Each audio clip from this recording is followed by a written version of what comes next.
যুক্তরাষ্ট্রের ইতিহাসে দীর্ঘতম শাটডাউনের অবসান আরও এক ধাপে গিয়েছে। 12ই নভেম্বর প্রতিনিধি পরিষদে একটি সমঝোতা বিল চূড়ান্তভাবে অনুমোদন পেয়েছে। এলএমই সার্টিফাইড বিশ্বসেরা কপারে তৈরি ওয়ালটন কেবলস, যা আপনার স্থাপনাকে রাখবে সব সময় নিরাপদ। বিলের পক্ষে ভোট দিয়েছেন ক্ষমতাসীন রিপাবলিকানদের পাশাপাশি 6 জন ডেমোক্রেট সদস্য।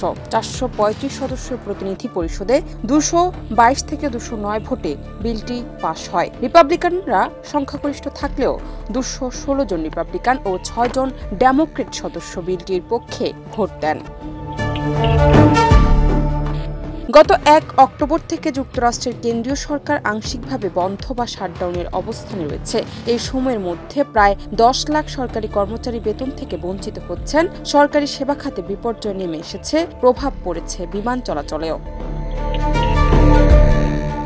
প্রতিনিধি পরিষদে বিল পাশের পর এখন এটি চূড়ান্ত অনুমোদনের জন্য প্রেসিডেন্ট ডোনাল্ড ট্রাম্পের কাছে পাঠানো হবে। স্থানীয় সময় বুধবার রাতেই ট্রাম্প বিলটিতে স্বাক্ষর করতে পারেন বলে ধারণা করা হচ্ছে।